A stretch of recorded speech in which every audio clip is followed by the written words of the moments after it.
समय बड़ा ही बलवान होता है। हर वस्तु जाकर आ सकती है,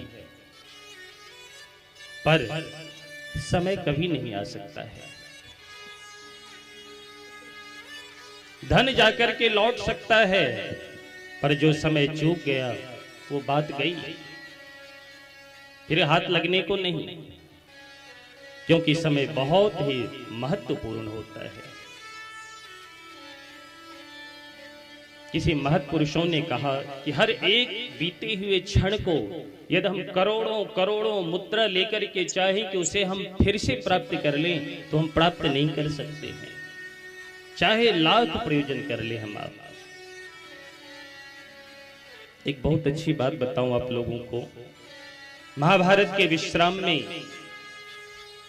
युधिष्ठिर महाराज को राज्य गद्दी मिली, राज्य सिंहासन पे आसीन हुए, बड़े व्यस्त बड़े बिजी। तभी एक भिक्षुक आया और उसने याचना की कि मुझे कुछ धन दे दो या फिर मुझे कुछ खाने को दे दो। उस भिक्षुक ने याचना की, पर महाराज युधिष्ठिर बड़े व्यस्त। महाराज युधिष्ठिर ने कहा, अरे भिक्षुक आप यहां से जाओ, मेरे पास समय नहीं है, अभी नई नई राज्य सिंहासन पे बैठा हूं, तो मेरे पास इतना समय नहीं कि मैं तुम्हें भिक्षा प्रदान करूं, बाद में आना। भिक्षु तो चला गया, पर महाराज नगाड़े की आवाज आई। ये नगाड़े बजाते कौन आ रहे थे? भीम दादा आ रहे थे। भीम दादा महाराज उस नगाड़े पे धमाधम बजाते हुए बड़े मस्ती में झूमते हुए चले आ रहे हैं, और युधिष्ठिर भैया के सम्मुख खड़े हो गए। अब जो लेखन कार्य कर रहे थे, बाधा उत्पन्न हुआ। महाराज युधिष्ठिर ने कहा, अरे ये आप क्या कर रहे हो? ये व्यवधान तुम क्यों पैदा कर रहे हो? अभी इसकी आवश्यकता नहीं नगारे को बजाने की। अभी हम लोगों ने ऐसा कोई उत्कृष्ट कार्य नहीं किया जिसके लिए हम नगारा बजाएं। पता है भीम दादा ने क्या कहा? भीम दादा ने कहा, भैया मैं नगारा इसलिए बजा रहा हूं ताकि संपूर्ण दुनिया वाले जाने, सारी दुनिया जाने कि मेरे भैया ने समय को जीत लिया है। महाराज युधिष्ठिर चौंक गए। भीम दादा ने कहा, भैया आपको पता है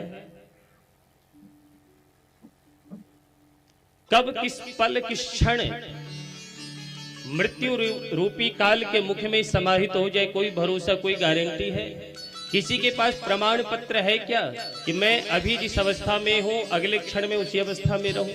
कोई गारंटी नहीं है। एक क्षण में कुछ भी हो सकता है, एक रात्रि में न जाने क्या से क्या हो जाए, और आप कल की बात करते हैं। इस भिक्षु को आपने कहा कि कल आना। नीति तो कहती है कि शतम विहाय भोक्तव्यम सहस्त्रम स्नानमाचरे।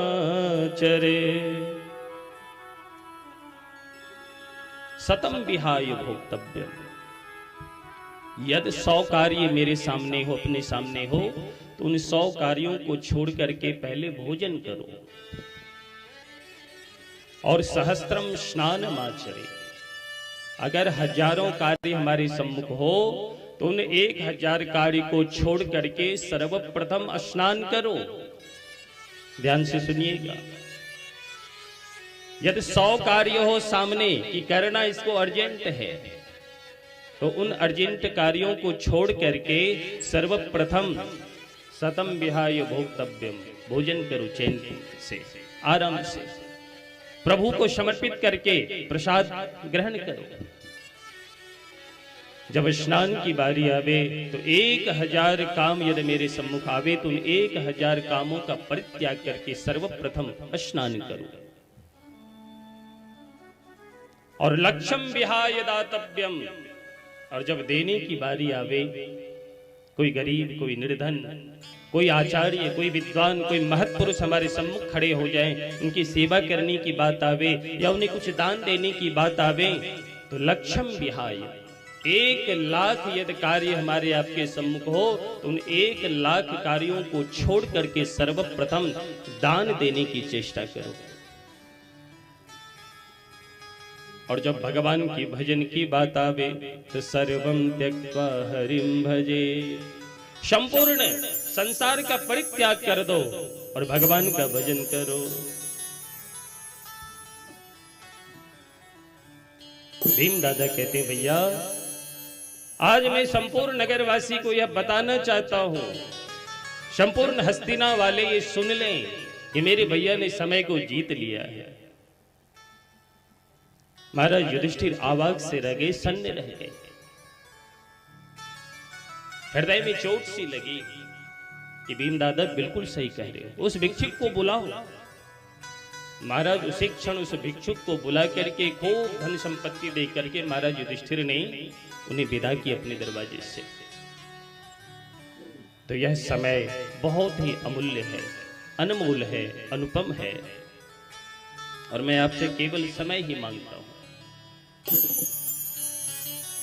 दुनिया के प्रत्येक कार्यों के लिए आदमी न जाने कितना समय गवा देता है, और आजकल तो सबसे ज्यादा व्यर्थ समय यदि कोई व्यतीत करता है तो वो है मोबाइल फोन। आचार्य लोग इसे कहते हैं कर्ण पिशाचिनी। इस कर्ण पिशाचिनी के चक्कर में विशेष रूप से आज की परिपाटी में जो हमारे युवा वर्ग हैं, बहनें हैं, उनका तो महाराज भरपूर समय बस जाता ही रहता है। तो समय अमूल्य है।